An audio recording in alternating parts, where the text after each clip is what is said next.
नमस्कार मेरे साथियों, स्वागत है आपका अपने YouTube चैनल मैथ्सविक्ट्री पे। आज हम बात करने वाले हैं बायोलॉजी के यूनिट नंबर 6 की। जो स्टार्टिंग के टॉपिक है पोषण, न्यूट्रिशन हम किसे कहते हैं। आप लोगों ने देखा होगा unit number 2, unit number 3, unit number 4 समाप्त हो चुकी है। यूनिट नंबर 5 को हम थोड़ा बाद में कवर करेंगे। पहले हम चलते हैं यूनिट नंबर 6 पर। और यूनिट नंबर 6 क्या है? पोषण। आइए स्टार्ट करते हैं आज के इस टॉपिक को। बेहतरीन क्लास रहने वाली है और प्रैक्टिस बैच के साथ आप लोग जुड़े होंगे। प्रैक्टिस बैच में अभी तक हमने 300 क्वेश्चन कवर कर लिए हैं। अभी हमारे 1200 क्वेश्चन बचे हुए हैं। 119 रुपए की वो सीरीज आपको वन दरोगा बनाने के लिए बहुत महत्वपूर्ण साबित होगी। और बहुत से क्वेश्चन ऐसे होंगे जो सीरीज के उठ के आपके एग्जाम हॉल के अंदर पूछे जाएंगे। आइए करते हैं आज की क्लास को शुरू। सबसे पहले पोषण हम कहते किसे हैं? हम न्यूट्रिशन कहते किसे हैं? ठीक है, न्यूट्रिशन है क्या, पोषण है क्या? तो लिखा गया है कि जो पोषण है वो होता क्या है। ठीक है, यहां पर देखेंगे कि पोषण किसे कहते हैं। वह प्रक्रिया है जिसके द्वारा हमारे शरीर को वृद्धि, हमारे जो शरीर है उसको वृद्धि, विकास है ना, उसका डेवलपमेंट होता है और ऊर्जा, उसको एनर्जी के लिए आवश्यक पोषक तत्व मिलते रहते हैं। बोला जो न्यूट्रिशन है उससे क्या होता है, हमारी बॉडी के अंदर एनर्जी मिलती है और हमारा जो शरीर है वो डेवलप होता है और शरीर की वृद्धि होती है, इंक्रीजमेंट होती है। पोषक तत्वों को मुख्य रूप से 6 वर्गों में विभाजित किया जाता है। जो हमारे न्यूट्रिशन है उसको कितने भागों में उसे डिवाइड किया गया है, उसको 6 भागों में डिवाइड किया गया है। सबसे पहले कार्बोहाइड्रेट। सबसे पहला हम देखेंगे कार्बोहाइड्रेट क्या होते हैं। भैया कार्बोहाइड्रेट आखिर होते क्या हैं? कार्बोहाइड्रेट इनका कार्य क्या है? यह शरीर को तुरंत ऊर्जा प्रदान करते हैं। तो कार्बोहाइड्रेट ऐसे पदार्थ हैं जिन्हें खाने से हमें क्या मिलती है? एनर्जी मिलती है। और एनर्जी कैसी मिलती है? उसी समय हमें एनर्जी मिलनी शुरू हो जाती है, तुरंत एनर्जी मिलती है, इंस्टेंट एनर्जी हमें मिलने लग जाती है। तो कार्बोहाइड्रेट क्या है? प्रमुख ऊर्जा के स्रोत होते हैं। तो जो कार्बोहाइड्रेट होते हैं वो ऊर्जा के प्रमुख स्रोत होते हैं। ठीक है, आइए इनके कुछ सोर्स के बारे में हम बात करते हैं। अनाज में कैसे? गेहूं हो गया, चावल हो गया, मक्का हो गया। ठीक है, व्हीट, राइस, ये सारी चीज किसमें आते हैं? ये हमें कार्बोहाइड्रेट प्रदान करते हैं। फलों में केला, आपने केला खाया होगा, उसमें सबसे ज्यादा कार्बोहाइड्रेट पाया जाता है। और सेब में भी क्या मिलता है हमको? कार्बोहाइड्रेट प्राप्त होता है। शहद, आप लोगों ने शहद खाया होगा, है ना। गुड़ हो गया और चीनी हो गया। इन सभी जो भी अनाज मीठे होते हैं, मीठे फलों में जो पाया जाता है वो क्या पाया जाता है? कार्बोहाइड्रेट पाया जाता है। ठीक है, आप लोगों को समझ में आ गया होगा कि कार्बोहाइड्रेट क्या है। हमारे शरीर के अंदर एकदम क्या लाते हैं? एनर्जी प्रदान करते हैं हमको, है ना, तुरंत एनर्जी प्रदान करते हैं। तो क्वेश्चन पूछ सकता है कि निम्नलिखित में से क्या खाने से आपको एकदम तुरंत एनर्जी मिल सकती है? तो आप कहोगे कार्बोहाइड्रेट। क्या कहोगे? कार्बोहाइड्रेट आप लोग कहोगे। ठीक है, एक मक्खी है जो कि हमें बहुत परेशान कर रही है। ठीक है, चलते हैं आगे को। भैया अगला है प्रोटीन। अगला क्या है? प्रोटीन है। प्रोटीन क्या होते हैं? इनके कार्य हम जानते हैं। ये उत्तक मतलब होता है टिश्यू, उत्तकों की वृद्धि, है ना, जो टिश्यू है उनकी वृद्धि और मरम्मत में सहायक होती है। अगर कहीं पर हमारे जो उत्तक हैं अगर वो टूट फूट जाते हैं तो उनकी मरम्मत कौन करता है? वो प्रोटीन से पूरा होता है। एंजाइम और हार्मोन्स को बनाने के काम आते हैं। जो एंजाइम्स हैं और जो हार्मोन्स हैं उनको क्या करता है? ये डेवलप करता है, उनको बनाता है। सोर्स, इसके स्रोत क्या हैं? दालें। जो दालें हमारे पल्सेस हैं वो इसका क्या है? एक स्रोत है। जैसे मूंग, अरहर और चना, यहां पर कुछ इसके एग्जांपल लिख रखे हैं। दूध और दुग्ध उत्पादक और मांस, जो भी दूध वाले पदार्थ होंगे क्या होंगे? जो भी दूध वाले पदार्थ होंगे, जो मांस वाली चीजें होंगी, उनमें प्रोटीन भरपूर मात्रा में पाया जाता है। जैसे अंडे और मछली में भी क्या होता है? प्रोटीन भरपूर मात्रा में पाया जाता है। तो क्वेश्चन पूछ सकता है निम्नलिखित में से कौन प्रोटीन का सबसे अच्छा स्रोत है? तो इनमें से कुछ भी मिल सकता है। दालें हो गई, दूध हो गया, दूध से उत्पादित पदार्थ हो गए, मांस हो गया, अंडे हो गए और मछली हो गए। क्वेश्चन पूछ सकता है प्रोटीन क्या काम आता है? प्रोटीन जो हमारे उत्तक होते हैं अगर टूट फूट जाते हैं तो इनकी मरम्मत करता है और इनको क्या करता है? वृद्धि करता है। ठीक है, अगले उस पर चलते हैं। ये रहा अगला, वसा। भैया वसा क्या होता है? फैट। आपको पता है फैट क्या होता है? इनका कार्य, यह ऊर्जा का संग्रहित स्रोत होता है। जो एनर्जी है ना, इनको अगर हम एक जगह पे इकट्ठा कर दें तो ये क्या बन जाता है? वसा बन जाता है, फैट बन जाता है। शरीर को ऊष्मा प्रदान करता है, हीट देता है और अंगों की सुरक्षा करता है। जो हमारे अंग हैं उनको क्या करता है? ये सुरक्षा करता है। इसके स्रोत के बारे में हम बात करते हैं। आपको पता ही है जो ऑयली चीज होती है उसके अंदर फैट पाया जाता है। तभी बोलते हैं कि भैया जंक फूड मत खाइए, तेल वाली चीज मत खाइए, इसमें फैट होता है। ठीक है, तो जैसे घी हो गया, मक्खन हो गया, तेल ड्राई हो गया और फ्रूट्स हो गया, बादाम, अखरोट, तेलीय मछलियां, इन सब में क्या पाया जाता है? वसा पाई जाती है।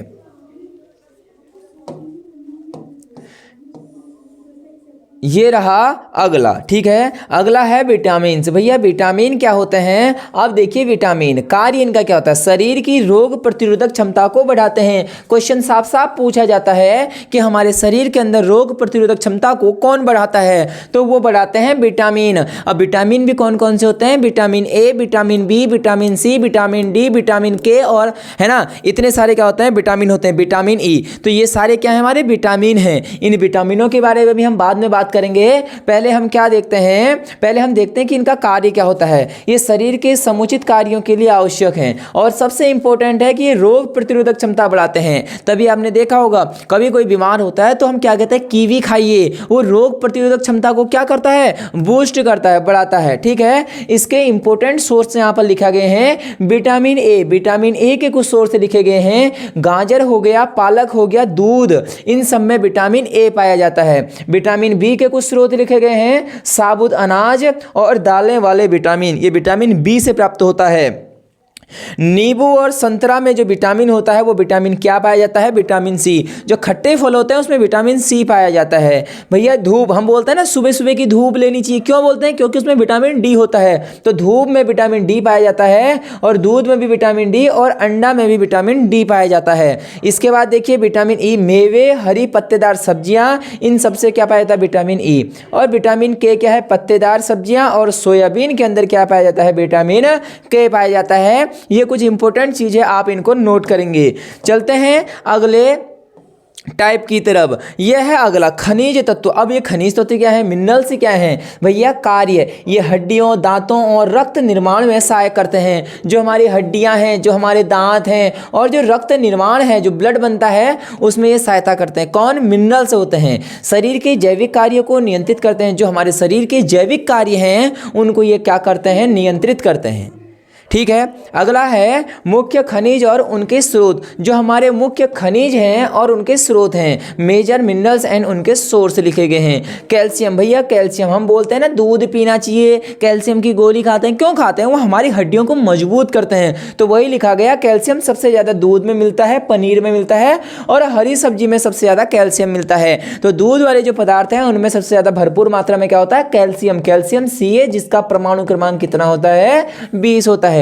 लोहा, आयरन भी भरपूर मात्रा में पाया जाता है, जैसे कि हरी पत्तेदार सब्जियां और क्या होता है, गुड़ होता है, ठीक हो गया। इसके बाद देखिए सोडियम, नमक और अचार के अंदर हमें सोडियम भरपूर मात्रा में मिलता है। और पोटेशियम का सबसे अच्छा स्रोत क्या है, केला और टमाटर। सबसे ज्यादा अच्छा स्रोत है केला पोटेशियम का। क्वेश्चन पूछ सकता है कि बताइए निम्नलिखित पदार्थों में से कौन कैल्शियम का सबसे अच्छा स्रोत है, तो आपको दूध, पनीर, हरी सब्जियां कोई एक अलग हट के दे देगा, ठीक है। तो कहीं से भी आपसे यहां से क्वेश्चन पूछ सकता है, आपको चीजें पता होनी चाहिए।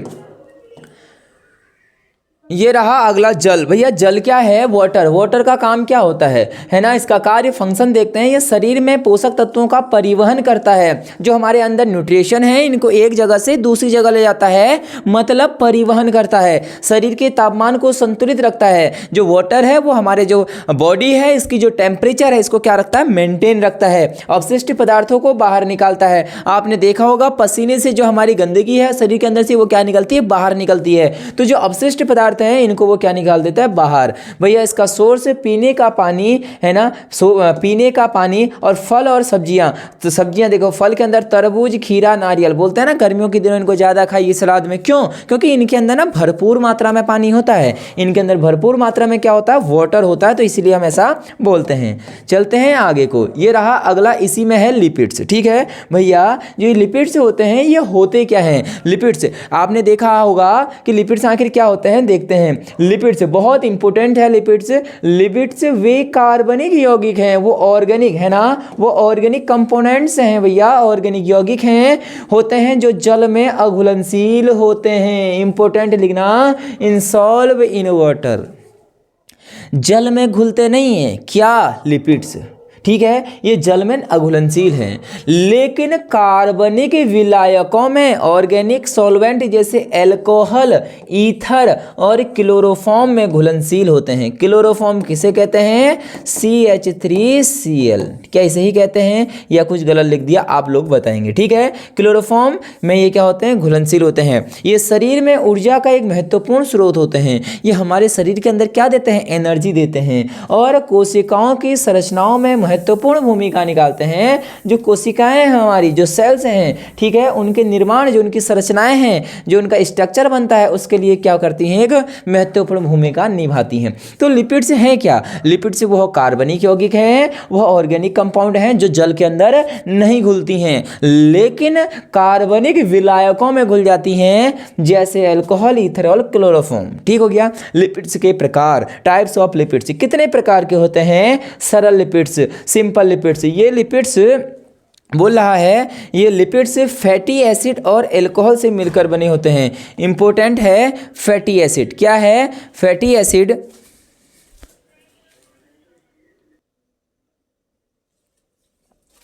ठीक है। जो सरल लिपिड्स होते हैं, सिंपल लिपिड्स होते हैं, ये लिपिड्स फैटी एसिड क्या होते हैं? फैटी एसिड और अल्कोहल से मिलकर बने होते हैं। क्वेश्चन पूछ लेगा कि भैया जो सरल लिपिड्स होते हैं, सिंपल लिपिड्स होते हैं, वे किससे मिलकर बने होते हैं? आप कहोगे फैटी एसिड से और अल्कोहलों से वो क्या होते हैं? मिलकर बने होते हैं। उदाहरण के लिए ट्राइग्लिसराइड्स, ठीक हो गया। वनस्पति तेल आपने देखे होंगे, वेजिटेबल्स ऑयल, मक्खन जो बटर होता है, और मोम जो वैक्स होता है, मधुमक्खी के छत्ते वी वैक्स होता है, ऊन का मोम, ये जो सारी चीजें हैं ये सरल लिपिड्स के अंदर आती हैं। क्यों? क्योंकि ये एक तो मिलती हैं फैटी एसिड से और अल्कोहल, दोनों से मिलकर बनी होती हैं। क्वेश्चन पूछ देगा कि भैया वनस्पति तेल किसका एक एग्जांपल है? आप लोग बोलोगे सरल लिपिड्स का उदाहरण है। क्वेश्चन पूछ देगा मक्खन किसका एक एग्जांपल है? आप बोलोगे लिपिड्स का ये क्या है? एक एग्जांपल है। ठीक है, आगे की ओर चलते हैं और बात करते हैं कुछ आगे को और लिपिड्स के बारे में। भैया लिपिड्स, संयुक्त लिपिड्स क्या होता है? संयुक्त मतलब होता है जुड़ना, कंपाउंड लिपिड्स है ना, जब आपस में चीज़ें जुड़ती हैं तो ये इन्हें लिपिड्स के साथ अन्य यौगिक भी जुड़े होते हैं। ये लिपिड्स तो होते हैं लेकिन इनके साथ कुछ अन्य क्या जुड़े होते हैं? यौगिक भी जुड़े होते हैं। उदाहरण के लिए फास्फोलिपिड्स। भैया फास्फो है ना, फास्फोलिपिड्स क्या है? कोशिका झिल्ली का मुख्य घटक है। क्वेश्चन बोल देगा कि कोशिका झिल्ली का मुख्य घटक क्या है? आप बोलोगे फास्फोलिपिड्स क्या है? कोशिका झिल्ली का एक मुख्य घटक है। अगला है ग्लाइकोलिपिड्स। ग्लाइकोलिपिड्स मस्तिष्क और तंत्रिका ऊतकों में पाया जाता है। क्वेश्चन बोल देगा कि बताइए मस्तिष्क और तंत्रिका ऊतकों में पाया जाने वाला लिपिड्स का क्या नाम है? आप बोलोगे ग्लाइकोलिपिड्स। ठीक है, आप लोग कहते हो ना कि क्वेश्चन कैसे बनेंगे, क्वेश्चन यहीं से बनेंगे। क्वेश्चन कह देगा कोशिका झिल्ली के मुख्य घटक के रूप में किस प्रकार का लिपिड पाया जाता है? फास्फोलिपिड्स। क्वेश्चन कह देगा मस्तिष्क और तंत्रिका ऊतक में कौन सा लिपिड पाया जाता है? आप बोलोगे ग्लाइकोलिपिड्स। ठीक है, अगला है व्युत्पन्न लिपिड्स, ड्राइव्ड लिपिड्स। ठीक है, ये वे लिपिड्स होते हैं जो सरल और संयुक्त लिपिड के अपघटन से बनते हैं। मतलब सरल वाले हमने पहले पढ़ रखे थे, उसके बाद हमने संयुक्त पढ़ा, जब इन दोनों को हम मिला देंगे तो व्युत्पन्न लिपिड से बन जाएगा ड्राइव्ड लिपिड। है ड्राइव्ड मतलब किसी से हमने बना रखा है उन्हें। कोलेस्ट्रॉल, एग्जाम्पल कोलेस्ट्रॉल, आपको पता होगा कोलेस्ट्रॉल सबका बढ़ जाता है। क्यों बढ़ता है? देखिए हार्मोन्स और विटामिन डी के निर्माण में सहायक होता है। जो ये कोलेस्ट्रॉल होता है ना, ये हार्मोन्स और विटामिन डी के निर्माण में क्या होता है? सहायक होता है। और स्टेरॉइड्स जो होते हैं वो एस्ट्रोजन होते हैं, टेस्टोस्टेरोन होते हैं। ठीक हो गया। तो क्वेश्चन पूछ देगा एस्ट्रोजन किस प्रकार के लिपिड का एक एग्जांपल है? आप बोलोगे व्युत्पन्न लिपिड्स का एक क्या है? एग्जांपल है। नोट करेंगे इन दोनों को। ये रहा अगला क्वेश्चन, कहता है लिपिड्स के कार्य, फंक्शंस ऑफ लिपिड्स। ऊर्जा के स्रोत, एनर्जी सोर्स। लिपिड्स शरीर को कार्बोहाइड्रेट्स की तुलना में अधिक ऊर्जा प्रदान करते हैं। हमने अभी थोड़ी देर पहले पढ़े थे कि जो कार्बोहाइड्रेट है वो हमें क्या देते हैं? एनर्जी, है ना, एनर्जी प्रोड्यूस करते हैं। लेकिन क्वेश्चन ये कह रहा है कि जो लिपिड है वो कार्बोहाइड्रेट की तुलना में अधिक ऊर्जा हमें देते हैं। ठीक हो गया। 1 ग्राम लिपिड में 9 कैलोरी होता है।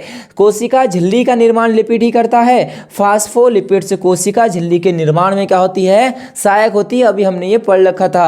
हार्मोन्स निर्माण, कोलेस्ट्रॉल से स्टेरॉइड हार्मोन्स बनते हैं। ये भी हमने पढ़ रखा था कि हार्मोन्स का निर्माण कैसे होता है। गर्मी संचरण, शरीर में वसा की परत त्वचा के नीचे गर्मी बनाए रखती है। आंतरिक अंगों की सुरक्षा भी ये करता है। लिपिड्स हृदय, यकृत, लीवर, है ना, यकृत को लीवर बोलते हैं, और गुर्दे को किडनी जैसे अंगों को क्या करती है? सुरक्षा प्रदान करती है। और विटामिन अवशोषक, वसा घुलनशील विटामिन ए डी है ना, इसको हम कीड़े से याद करते हैं, कीड़ा है ना, कीड़ा कीड़ा। ये जो विटामिन है, विटामिन के, vitamin E, vitamin D, vitamin A, ये किस में है? ये वसा में घुलनशील हैं। किस में है? वसा में घुलनशील।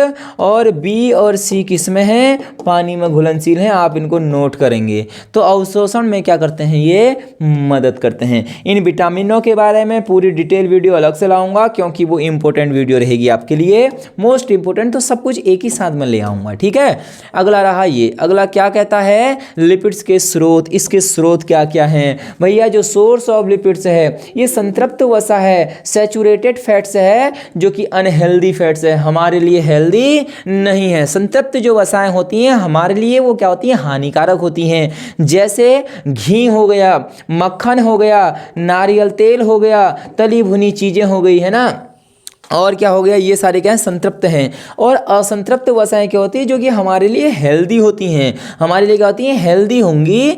अनसैचुरेटेड जो फैट हैं ये हमारे लिए अच्छे होते हैं, लेकिन सैचुरेटेड हमारे लिए अच्छे नहीं होते हैं। आइए असंतृप्त वसा, अनसैचुरेटेड फैट्स के बारे में कुछ बात करते हैं। जैतून का तेल है ना, मूंगफली का तेल, मछली का तेल, बादाम, अखरोट, अलसी के बीज, ये सारे क्या हैं? असंतृप्त वसा के एग्जाम्पल हैं, जो कि हमारे लिए क्या है? फायदेमंद हैं। जो कि हमारे लिए क्या है? फायदेमंद हैं। ये रहा अगला। अगला कहता है ट्रांस फैट, है ना, बोला है ट्रांस फैट्स, हार्मफुल फैट्स, ये हमारे लिए क्या होता है? नुकसानदायक हैं भैया। जैसे पैक्ड फूड है ना, चिप्स और ये सारे कुकीज़, ये सारी चीज़ें हैं। फास्ट फूड हो गए, आप लोग खाते हो ना, बर्गर खाते हो, पिज्ज़ा खाते हो, फास्ट फूड, ये सारे हमारे लिए ट्रांस फैट का एक एग्जाम्पल है, जो कि हमारे लिए हार्मफुल फैट्स हैं, हमको बहुत ज़्यादा नुकसान पहुंचाते हैं, ठीक है।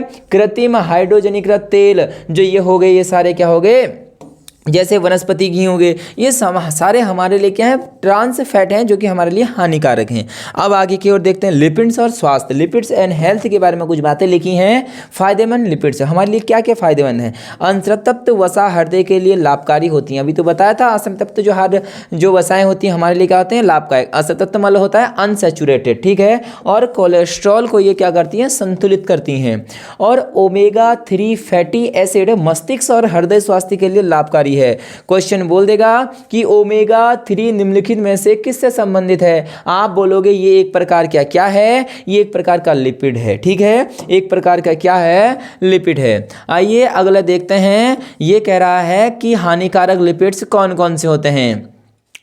यहाँ पर अभी बात कर रखी थी कि हानिकारक लिपिड्स कौन कौन से होते हैं, फिर से एक बार देख लेते हैं भैया। संतृप्त वसा और ट्रांस फैट हृदय रोग, है ना, और मोटापे का कारण बन सकते हैं। इसका मतलब जो चीज़ें मैंने आपको बताई थी, घी हो गया, फास्ट फूड हो गया, है ना, जंक फूड, इस सारी चीज़ें हैं, ये हमारे लिए क्या? हानिकारक हैं। और अधिक कोलेस्ट्रॉल धमनियों को संकुचित कर सकता है। अगर कोलेस्ट्रॉल बढ़ जाता है तो आपको पता है क्या है कि जो ब्लड है वो इधर उधर नहीं जा पाता है, मतलब जो ब्लड है वो जमना शुरू हो जाता है, जिससे उच्च रक्तचाप होता है, हाई ब्लड प्रेशर जिससे हो जाता है कि समस्या हो सकती है। आपको ये पता होना चाहिए। तो जो आप लोग फास्ट फूड खाते हो ना, वो कम खाना चाहिए। मैं तो ये कहूँगा कि खाना ही नहीं चाहिए, लेकिन क्या करें भैया, जैसे ही बाजार निकलते हैं और जैसे ही मोमोज की खुशबू आती है, जैसे ही बर्गर की खुशबू आती है, खुद को रोक नहीं पाते हैं। ये आपका ही हाल नहीं, ये मेरा हाल भी है। देखिए निष्कर्ष क्या निकला। हमने इतना सब तो पढ़ लिया कि लिपिड्स क्या होते हैं, विटामिन क्या होते हैं, वसा क्या होता है, कार्बोहाइड्रेट क्या होता है। हम निष्कर्ष निकाल रहे हैं हम कि लिपिड्स शरीर के लिए आवश्यक पोषण तत्व है, आवश्यक तो है, लेकिन इनका संतुलित मात्रा में सेवन करना महत्वपूर्ण है। कोई बात नहीं, ये आवश्यक है हमारे शरीर के लिए, लेकिन कैसा? बैलेंस होनी चाहिए, बैलेंस डाइट के अंदर आनी चाहिए। स्वास्थ्य वसा हेल्थी फैट्स को अपने आहार में शामिल करें और हानिकारक वसा अनहेल्थी फैट्स से बचें, ताकि शरीर स्वस्थ और ऊर्जावान बना रहे। ठीक है।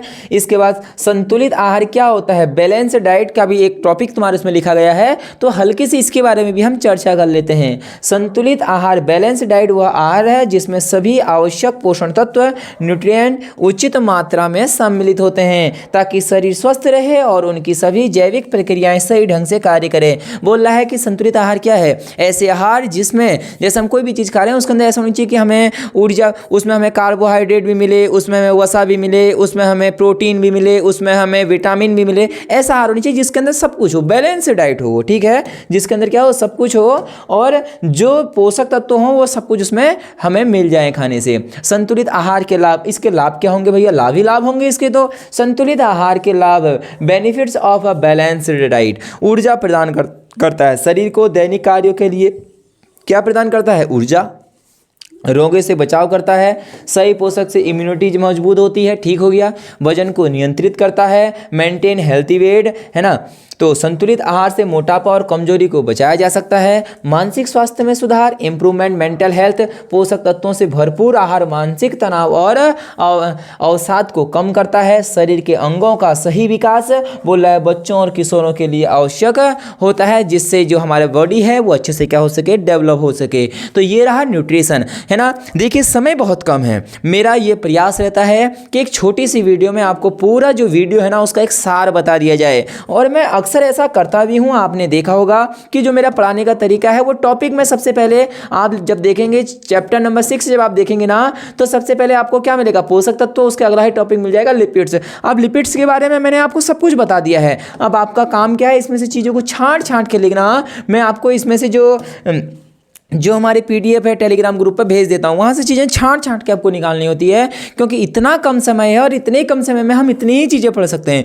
होने में मैं ये नहीं कह रहा हूँ कि इतनी चीज़ें बहुत सारी है बायोलॉजी के अंदर, फिजिक्स के अंदर बहुत सारी चीज़ें हैं। मैं एक टॉपिक लाता हूँ, उसके अंदर मैं कितनी चीज़ें बना सकता हूँ। एक टॉपिक के ऊपर मैं 10-10 दिन वीडियो चला सकता हूँ, मैं 10-10 घंटे वीडियो बना सकता हूँ, ऐसा कोई बड़ी बात नहीं है। लेकिन भैया इस समय बहुत कम है, कम समय में बेहतरीन चीज़ें आपको दे रहा हूँ। आप इतना समझ सकते हैं कि समय कितना कम है आप लोगों के पास, इतना सारा आप नहीं पढ़ सकते हैं। लेकिन हाँ, हर चैप्टर के बारे में चीज़ें आपको नॉलेज पता होनी चाहिए, वो मैं बखूबी से कर रहा हूँ। अगर आपको मेरी मेहनत पसंद आ रही है तो आप चैनल को सब्सक्राइब कर लीजिए। अगर आप पुराने हैं तो आपने सब्सक्राइब किया होगा, नए अगर पहली बार जुड़े हैं चैनल के साथ तो चैनल को जरूर सब्सक्राइब करें। मिलता हूँ एक और बेहतरीन वीडियो के साथ, तब तक के लिए जय हिंद, जय भारत, जय उत्तराखंड।